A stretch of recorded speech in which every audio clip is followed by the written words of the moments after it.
Good morning, everyone. It's Josh here with Poor Boys. Time for another one of our What Sold videos. I wanted to show you that. So I got a duck every time I come down the stairs to get into our thrifting lair, maybe so to say. Whoop. So there's a lot of important stuff I want to talk to you today about. The first one, most importantly, is Vendoo. I'm just kidding. Don't worry about it.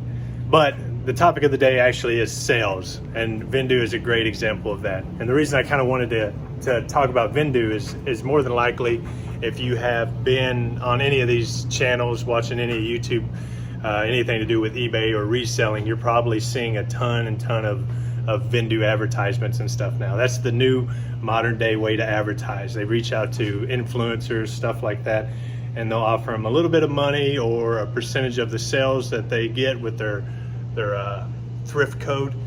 And it's just a form of getting yourself out there, and always a sale from a referral is always better than just a sale from a customer you don't know. The acquisition cost is significantly less. And that's kind of what I want to go over a little bit. I'll brush on Vendoo there. More than likely you don't need Vendoo. If you're asking me, you don't need it probably. I looked at some of the stuff myself just to kind of compare, and it's like $79 a month. And your whole goal as a small business, especially starting up with something such as eBay, is a quick hustle and flip kind of deal, where you're trying to turn a little bit of money into a lot of money as quickly as possible. Any additional expenses and stuff are just going to drag you down. You're going to need, at least 4 or 5 sales just to cover what you lost. But in the actuality of it, after tax and everything else is said and done, you're going to need to do even more than that. So you're just putting yourself in a hole, and you want to dig as few holes as possible, so that way your ascent is as smooth as possible. But that's enough on the Vendoo. Now sales. Sales is my favorite subject. It doesn't matter what business you're in, what industry you're in, service industry, churches, it doesn't matter. Everything in your day-to-day life has something to do with sales. Even the interactions between you, your family, your wife, stuff like that, there's sales involved. Your wife's trying to sell you on why you need a new washer or dryer. Your husband's trying to sell you on why you need a new truck. Your kids are trying to sell you on why they need dessert before dinner. It's just a normal way of life. Sales is embedded in every aspect of everything you do, whether you like it or not. Some of the sales are fun, stuff you enjoy buying, stuff you enjoy doing. Some of the sales you hate, like your electric bill, the IRS bill, stuff like that. Can't do a whole lot about it, but there's a lot of bills you hate. But no matter what industry any business is in, it has sales. And sales are what makes businesses successful. If you don't master sales, then you're not going to master your business. If you can't get your products in front of people, they're not going to sell. So we're going to dive into that as we go along, and I go through everything that's sold this week. I'll try to brush on different aspects of sales and kind of talk you through my thoughts on it as we go.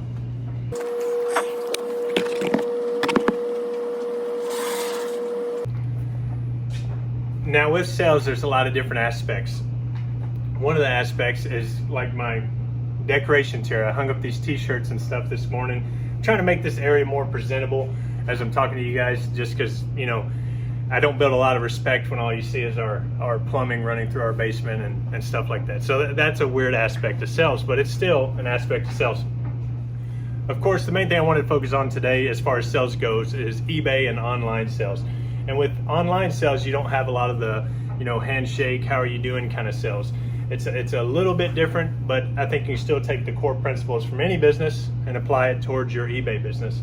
So with normal sales, there's a lot of different avenues and stuff like that you can do. But with any small business, it's good to allocate a certain percentage of your profits or your revenue in general towards advertising, marketing, stuff like that, that's going to increase your sales.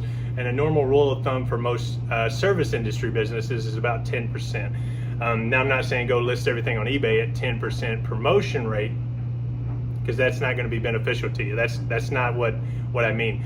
The best way to attack sales on eBay is going to be with two avenues. One is the quality of your pictures, and the next is going to be the quality of your listing, so your title, description, and important information. Those are going to be the two avenues that you have control of as far as your eBay sales. Now, the reason I went through on the promoted rate is because most everybody always thinks promoting is listing, and I'll go into more detail in a future video kind of on the eBay promotion system. And the way I believe it works is similar to that of Google and a lot of other companies.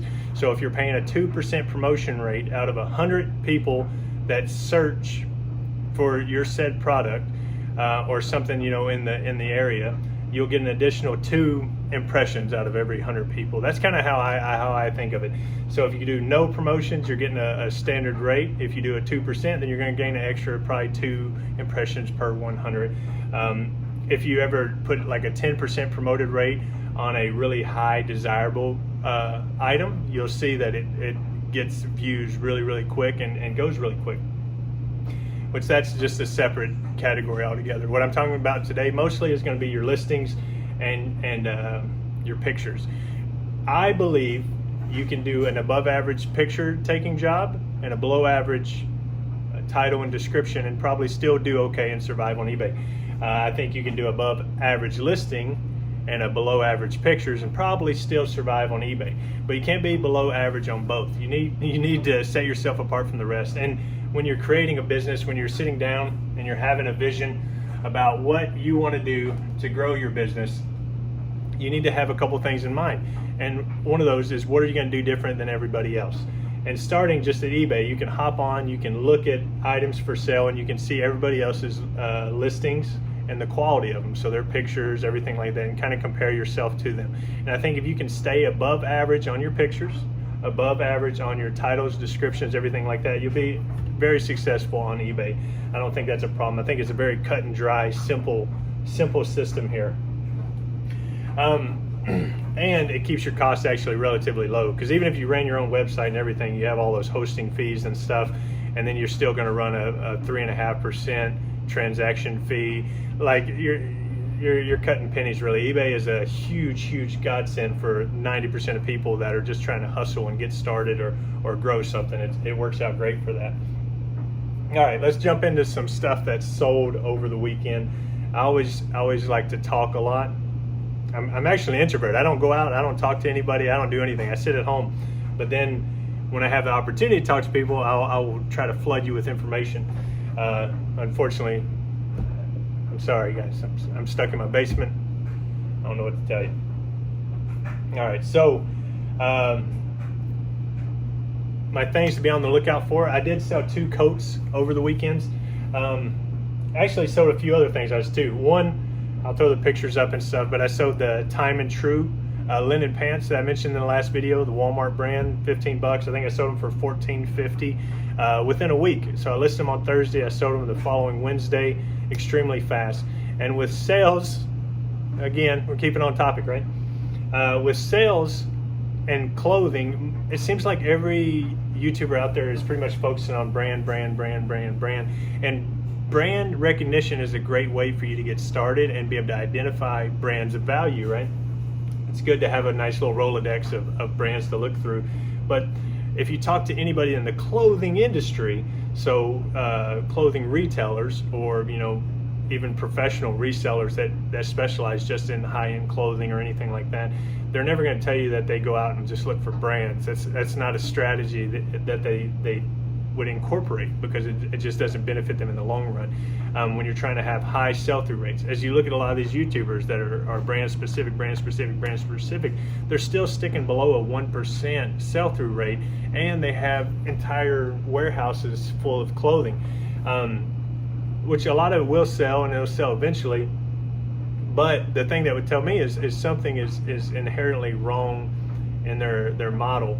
And what it more than likely is they're trying to grow, and a sales business, or, you know, a business like this, you're trying to grow it. And I honestly feel like it's kind of a capped business. I know I'm probably going to aggravate a lot of people and make a lot of people mad, but you can only grow so much, because there's only so much stuff you can go out and sort before you have to resort to a third party. And then when you resort to a third party for your inventory, the quality of said inventory is going to go down.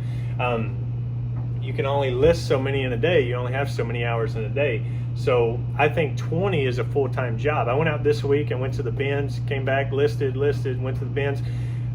That is a full-time job. Like, I give a lot of respect out there to like Dixon Pickens and Bo and a lot of those guys, because I know they are hustling. They make it look easy on their YouTube videos, but they are out there hustling, I promise you guys. But anyways, so you get the inventory shipped into you, the quality's going to go down. You're not hand picking it. It's just, there ain't no way around it. Like, unless you're getting a super set deal, awesome person, your quality's going to go down, and the cost of your goods is probably going to go up, because now you got to ship it, you got to do other things involved. Same with listing and pictures. Of course, you can hire somebody to do that, and a lot of people, I hear them talk about hiring people off Fiverr for $2 a listing. You're honestly just probably wasting your money. Like, if you're too lazy to list the 20 items a day, or 15 or 10 items or 5 items a day, whatever your goal is, then it's probably not going to work out for you. I'm just being honest. That is one of the smallest steps, and it's great for you to know how to do it and be extremely proficient in it. So if you did want to train somebody later on, then you'd be able to. And I would never recommend the Fiverr or anything for the reasons I just said. But hiring somebody makes a lot more sense. You're talking $10 an hour. I can get somebody to do more than 5 listings in an hour if I train them properly and help them, develop and grow and get better at it. But those same people that I'm training, I ain't gonna be able to pay them $10, because once I train them what to look for, I train them what to take pictures of, and I train them how to do it all, do you think they're gonna stay working for me for $10 an hour, or are they gonna say, screw Josh, I'm gonna go to Goodwill and pick up some stuff? That's just how it works. Even like painting and other businesses, service industry businesses, window cleaning. You hire somebody, you train them, $10-12 an hour, they get good at it, they quit and go do their own thing. It's just how it works. But if you were to take somebody at $10 an hour, train them, give them the appropriate pay raises and increases as their performance gets better and better, you could get to a point where you have a 22-year-old making $20 an hour that's not going to go anywhere, and he knows how to fully pretty much run your business for you, and that would make sense. But you also need other stuff for them to do while they're there, because you don't want to have people sitting around for 2 to 3 hours a day. You need to keep them busy 24/7. So but then at that point, you got, you're paying them $20 an hour, you're sourcing stuff from outside sources, so you're paying higher costs for your inventory, and your profit margin is just slowly shrink. So as a startup hustle, this is great, and I apologize, I'm rambling on again. This is great, but don't allow your eyes to be larger than your stomach, because you're going to need a heck of a space and system in place to be able to operate this in a much larger scale. I know there's a few people out there that have done it and do it well, and I think what's his name, Tech and Sports, I think part of his success, if you look at his employees, they are mostly family members that he probably pays really well. So that's part of his success, is being able to hire, train those people, grow them, pay them well, and keep them around. If you don't do those, you're going to lose anyways. Hiring people off Fiverr to list 15 items a day for you, you're cutting yourself short, and you're slowing down the progression that you could be making. The same thing if you take that and translate it to YouTube.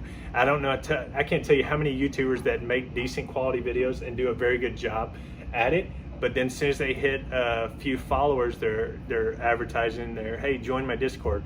Hey, you should sign up for my specialty group. You should sign up for this guide I have to teach you how to sell on eBay. You should do, and they turn into salesmen 24/7, because they're trying to squeeze this orange for every little bit of juice they can get out of it, and it turns off all their potential audience. So I don't run any ads. I don't do anything like that. I hope there is some way I can monetize this in the future. But as of right now, I can't even monetize it if I want to. Google Ads and me are not on the best of terms. I'll go into the story one day, but I've tried to figure out different ways to make money in the past and stuff too. And I owned a vape shop for a while, and I ran some Google Ads, and I got in trouble, and they weren't happy with me. But it just is what it is. I can't do nothing about it. So, but the ads isn't where I would want to make money anyways. As far as growing this, I would like to grow more of a community, membership of people that I can communicate with and exchange stuff with. And one of those things goes into, not everybody sells the same items. So a lot of times I might be able to pick up some stuff that I would happily trade somebody else, just because. like it's easier for me to sell certain items than others, and so on and so forth. And certain items I'd rather store than other items, because like bigger items, I'm low on space, so bigger items don't do well for me. I'd rather have little items that I can have a ton of in a small amount of space here. So the bolos, what I was talking about is, so now we're into winter times, right? So I sold this vintage Quicksilver jacket. I'll throw a picture of it up here too. This is just a super nice, plain, flat jacket. Nothing crazy about it. It's got the canvas material, but it's got the old tags in it. You can tell it's vintage. I actually just picked this up last week. It sold almost immediately for $28.88.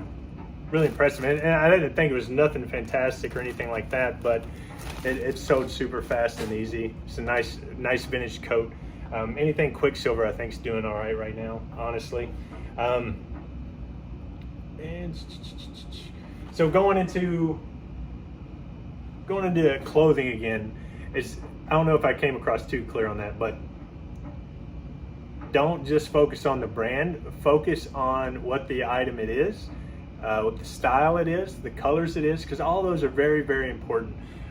You look up Polo Ralph Lauren, there's 80,000. It completely deters most people from buying and selling Polo Ralph Lauren.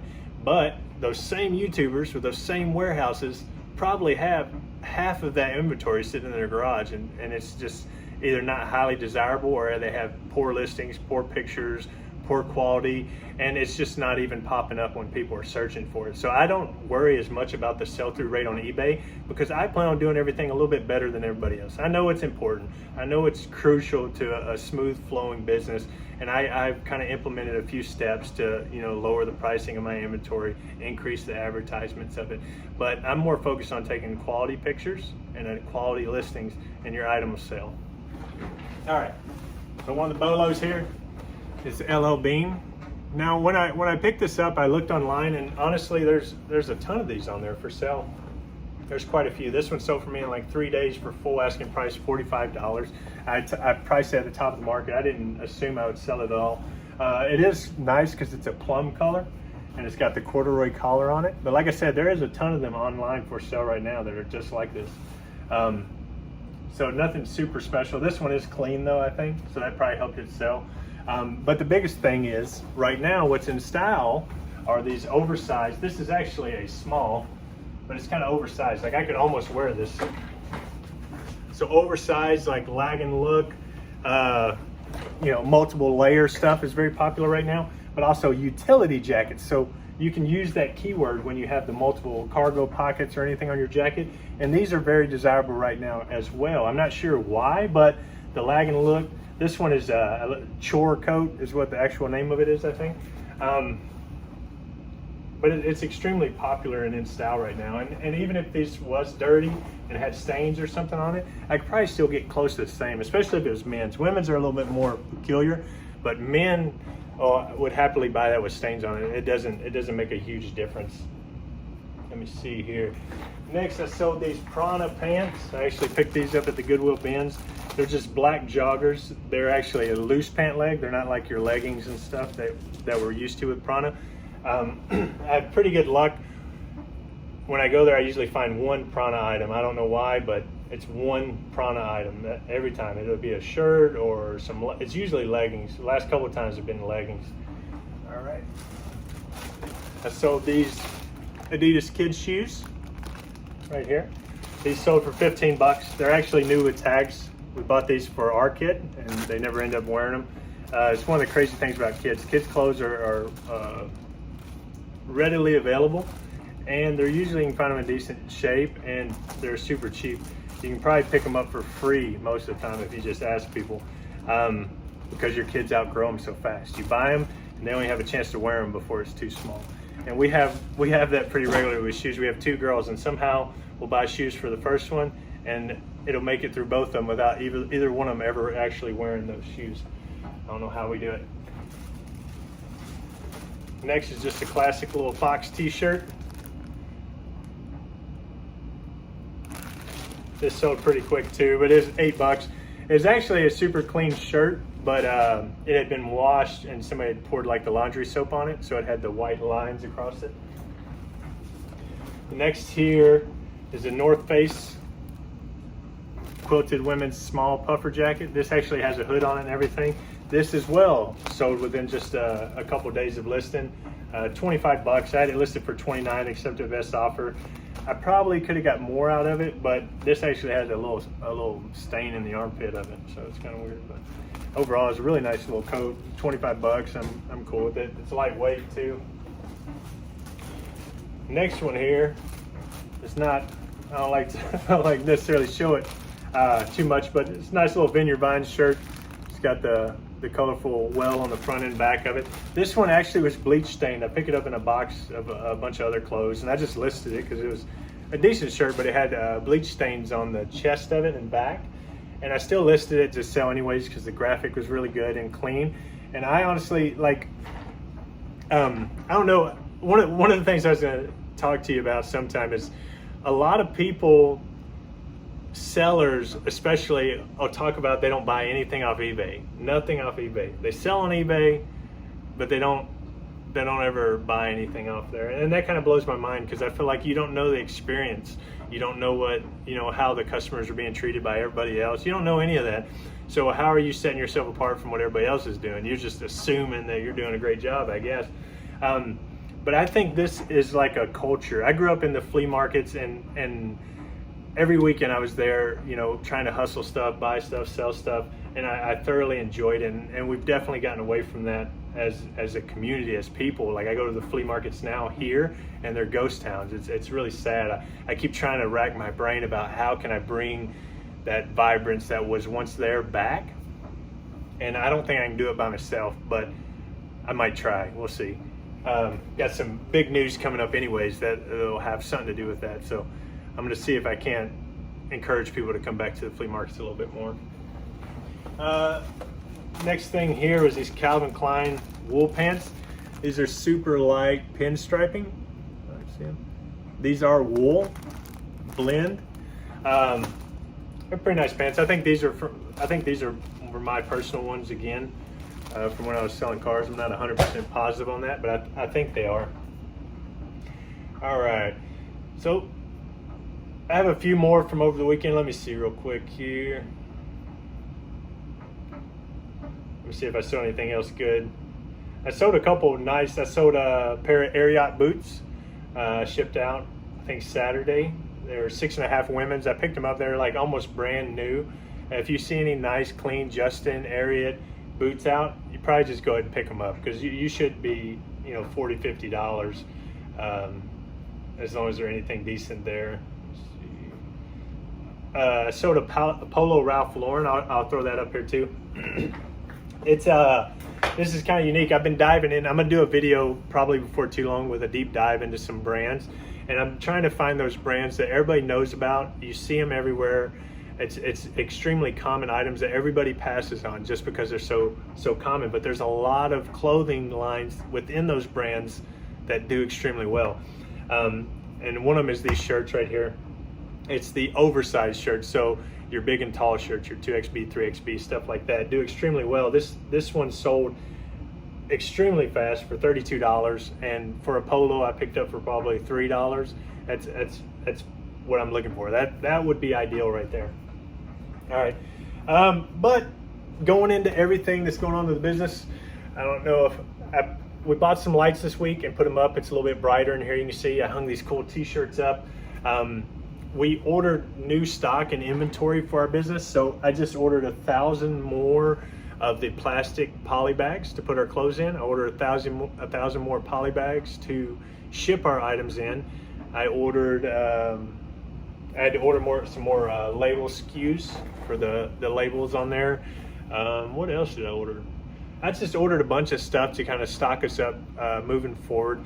I don't want to get it close to empty. And like last week, I was counting my bags, and I was like, I think I got like 50.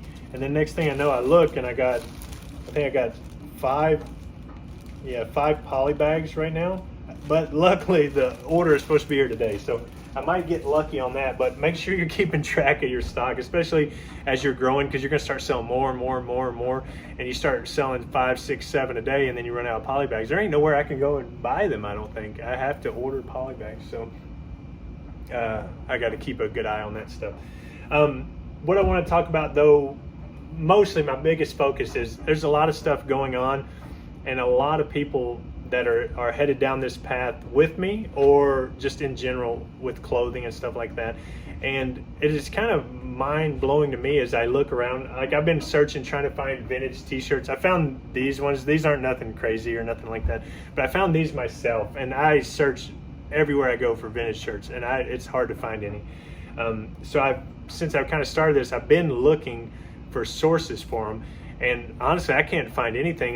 The ones I do find, they're wanting, $15, $20 for vintage shirts. Then you don't get to see them till you get them. So I'm gonna lose money if I do that. Like, it's just a guaranteed. Like, there's no doubt in my mind. So that is not a strong avenue to go down. But clothing in general, Goodwill keeps jacking their prices up every few months. I'm planning on putting something together. I'm gonna try to get Goodwill out of my system altogether. I don't want to have anything to do with them. And as a business, you don't want to be dependent on anybody else's business. So if Goodwill raises their prices $6 next month, everything on eBay is going to go up $6, and a whole lot of eBay sellers are going to leave eBay because it cuts out your inventory, your stock, your ease of access. So I advise everyone to look for other avenues. The other thing is everybody keeps talking about recession and economic tightening and stuff like that. If we do go through that cycle, reselling is on a cyclical basis in itself. I want to say probably 5 years ago, I was real big watching a guy, Epic Thrift, out in Arizona, is where we are. He started his thrifting business just for running Craigslist ads and stuff, and offering to do yard sale pickups. Well, he ended up getting a bunch of stores going. He got in trouble for some false advertising and other stuff like that. But I was watching that 5 or 6 years ago, and there was a big rush around that time as well. And it's kind of full circled, I think, and it's making its peak again now. But the reason that is important is, as if economic tightening and stuff happens, clothing is one of the things that people aren't going to spend their extra hard-earned money on. It's more of a luxury item for a lot of people rather than a necessity. So they may look for more used items at first and stuff, but whenever money is tight, they aren't going to be jumping online buying their, the $33 used Polo Ralph Lauren polos from me. I know that. As long as you know that, then we're on the same page. So always keep your mind open and always be looking for new avenues and approaches for money, like other avenues you could take to sell stuff. I've been looking real big into wholesale lately. I'm going to get a few accounts going probably in the next few months, where I can buy items for $10, $15, sell them for $20, $25. Ideally make $5, $10 profit per item. It's not the huge home runs that I'm shooting for now, but when I can make one listing and sell a pair of pants every day for the month because it's the most popular pair of pants that company makes, then I'm gonna do that. And that's where one of the big advantages of eBay is, because I can actually go through and sort by particular styles of brands, and I can also sort by sizes. So if I can just go through and find a pair of pants that sells really well, I can go through and find out the size of that pair of pants that sells really well, then essentially I could reach out to the manufacturer and just buy 100 of that pair of pants, make a really high quality detailed listing with great photos, mannequin photos, whatever the case is, put my time and energy into doing the best possible listing I can, and then I'll have a listing that I can sell pants every day for the next, infinity, until they run out of the pants or I can't get them anymore, one or the other. So I really want to put a big focus in that. At least researching the products and trying to find those home run items that I could pick up and sell. We're gonna go this week. My plan is to actually go tomorrow. I'm gonna pick up a pallet. I'm not gonna do an unboxing video or anything like that. I thought about it. I don't know if you guys would even care, but I thought about doing an unboxing video. But I got some stuff I'm doing with this business, but it's on the side. I'm gonna keep it a secret until it's fully set up and operating and running. And then I'll kind of let everybody know. I just don't want everybody stealing my idea before I do it. Is that fair? All right. Next, if anybody out there is looking for anything cool or anything like that, let me know. I'm always down to do trades and stuff like that as well. One of the things I've been getting on the whatnot, being a little silly, but I gotta cut myself off from it, is these are bear bricks. I know most of you probably don't really care, but these are really popular right now, and they're apparently pretty hard to get here in the States. but they've been really popular on Whatnot, and they have some pretty good value to them. Some of them are actually worth, you know, hundreds of dollars and stuff. So definitely keep a lookout for these bear bricks. They also have caws. Caws is what I want, but those are, you know, thousands of dollars for a doll. So I ain't getting none of those, but maybe I can start collecting these. If somebody's got a bunch they want to trade or something. Let me see what else. Oh, Whatnot. So another great thing for us, bad for Whatnot, is they just got rid of, yesterday was the last day of bounties and wheel spins. So all the people that were running the games with the wheels and the bounties and everything like that, those are no longer allowed. And of course they're freaking out and confused as to why. I know why. It's literally gambling. Like, you can go on there and spend $100 trying to hit some grand prize stuff real quick, and then you don't win it, and then you have people that are angry and complain, and it's literally gambling. It's not allowed. Gambling's illegal online. It's not allowed. So they've gotten rid of all that. So that's going to be more of just the standalone auctions. I'm sure they'll try to figure out some ways to spice it up and stuff, but the majority of the audience that is there likes the adrenaline, the rush of the gambling feel. So I think they're going to lose a lot of that clientele, which may push some of them back towards us and stuff. It also may open up a lot of new opportunities for Whatnot. I would really like to do Whatnot at some point. I'm not there yet. I don't have enough inventory coming in or enough cool stuff that people would want to buy, I don't think. But I really would like to do that, because like I said, I grew up in auction, like legit auctions, and I love them. Like, I've always loved them. So Whatnot would give me the opportunity to be able to do that from home. I think it would be really awesome. Let me see here. Like I said, me, fire hydrant, information, you. I'm sorry, guys. But I hope you picked up something from that, at least something that we can talk about. You know, leave me a comment, you know, ideas, thoughts, something. Let me know you're thinking about it. Another cool thing, one more before I go. This will be it. The last video I made, I talked about 30% of my audience were geniuses, right? Well, after I released that video, the people that weren't in that 30% apparently got really offended and left immediately. It's actually impressive. Like, I've never seen that majority of people leave a video as quickly as that one. So I have my core subscribers, about 160, 70 people right now. All of you will see my videos probably about 4 or 5 days before it would ever start to trend or anything like that. So that works out great. So if I come up with any bolos, ideas, anything like that, my subscribers are going to get the first opportunity 3 or 4 days to go out and look for those items before the video would ever even be shown, probably to the outside people, at least for now. In the future it may change, but right now it's going to show my videos to all my core audience first, and if it does well with all of you guys, then it'll slowly start to trend and go elsewhere again. Sales is my favorite thing to talk about. I could talk to you guys all day about sales, but I'm gonna let you go, get back to work. Hopefully it's a great week. It was a great week for me last week. The weekend was a little slower, but the week was great. I had a great week. I felt good about it. Everything was going smooth, flowing. We are knocking it out and getting on pace here. I really like it. I really like where it's going. I like the hope for the opportunity of growth. Thank you guys. See you next time.